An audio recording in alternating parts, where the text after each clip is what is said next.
मनहूस दिल दहला देने वाली कहानी। हेतल कॉलेज कैंपस में बैठी थी।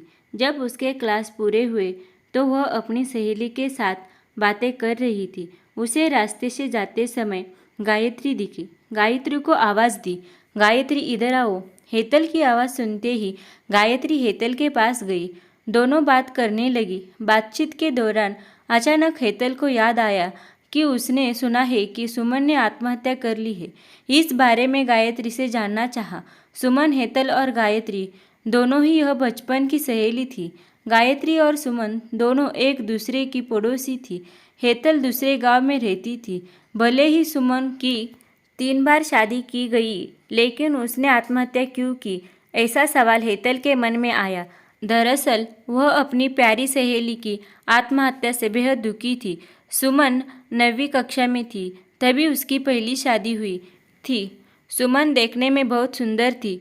वह होशियार, शालीन और भविष्य के सपनों में रंगने वाली लड़की थी। उसने अपने जीवन में कई सपनों को चित्रित किया था, पर घर के लोगों ने उसकी ज़बरदस्ती से शादी करवा दी। हेतल के पास इतने सारे सवाल थे कि वह नहीं जानती थी कि गायत्री से कैसे पूछूं, लेकिन हर बात की सच्चाई जानना चाहती थी।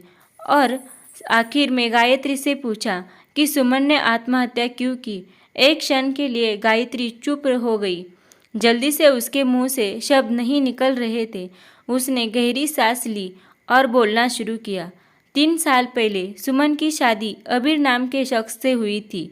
वास्तव में उसकी बहुत अच्छी गृहस्थी चल रही थी। दोनों एक दूसरे से प्यार करने लगे थे। जब भी यह दोनों साथ में बाहर जाते तो सभी कपल इनसे जलते थे।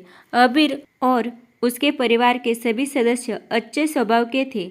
जैसा उसने सपनों में जोड़ीदार सोचा था, वैसा ही उसे अपना पार्टनर मिला था। उसके घर की स्थिति मध्यम थी।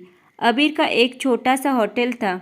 उसमें से उसके सारे खर्चे बांट देने के बाद कुछ पैसे बच जाते थे। घर की हालत बहुत साफ सुथरी थी। एक दिन वह होटल से घर बाइक पर आ रहा था। एक बड़ी कार से उसका बहुत बड़ा एक्सीडेंट हो गया और इसमें उसे काफ़ी चोटें आई।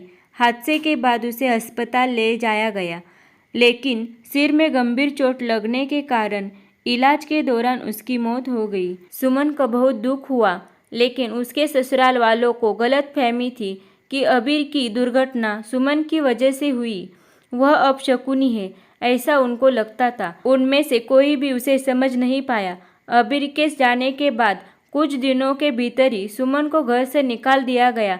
उसे घर से बाहर निकालने के बाद वह मायके गई और कुछ दिन मायके में ही रही, लेकिन आसपास पड़ोसियों में चर्चा हो गई तो उसके माता पिता फिर से उसके लिए रिश्ता ढूंढने लग गए। जब वह बाहर निकलती थी तो लोग हमेशा उसे ताने मारते थे। इस वजह से सभी बहुत परेशान हुए। ऐसे में उन्होंने जल्दी जल्दी में अमोल से शादी करवा दी। अमल बहुत बुरा आदमी था।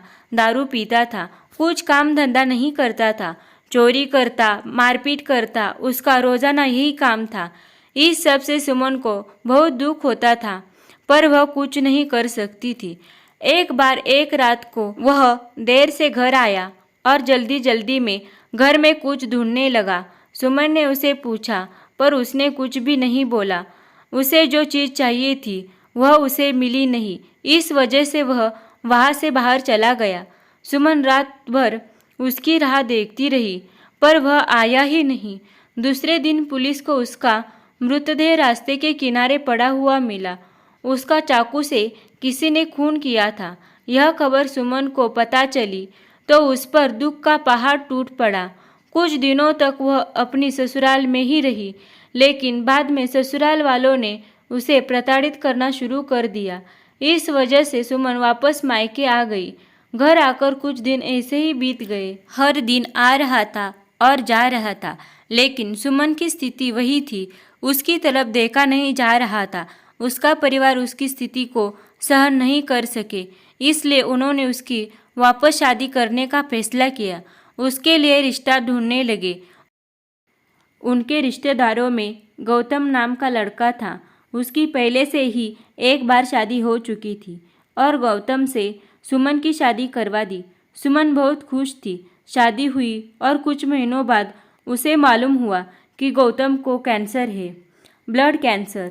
इस बात का पता चलते ही उसके हंसते हुए चेहरे पर फिर से दुखी हो गया, लेकिन उसने हिम्मत से इन सब का सामना करने का फैसला किया। 5 महीने तक अपने पति की सेवा की, लेकिन आखिरकार 5 महीने बाद उसके पति की मौत हो गई। इस दुख से बहुत तंग आ चुकी थी। कुछ दिन बीत गए, लेकिन बाद में ससुराल वालों ने उसकी जिम्मेदारी लेने से इनकार कर दिया, उसे घर से निकाल दिया।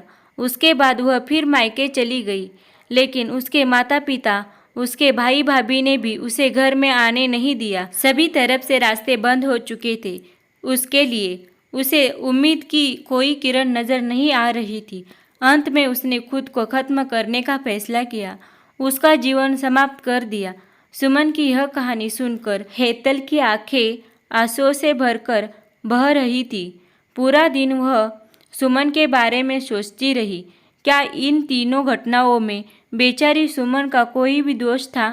क्या उसके माँ बाप को सिर्फ उसकी शादी कर उसे हर बार किसी के पास भेज देना सही था? वो उसे अपने पैरों पर खड़ा करने की कोशिश भी कर सकते थे। सच कहो तो सुमन की जान उसकी बदनसीबी ने नहीं, उसके परिवार की, उसके आसपास के लोगों की छोटी सोच ने ली है। वो बेचारी मनुष्य नहीं, बदनसीब थी, क्योंकि उसके आसपास ऐसी सोच रखने वाले लोग थे। अगर ये कहानी आपको अच्छी लगी हो तो वीडियो को लाइक और चैनल को सब्सक्राइब करें। धन्यवाद।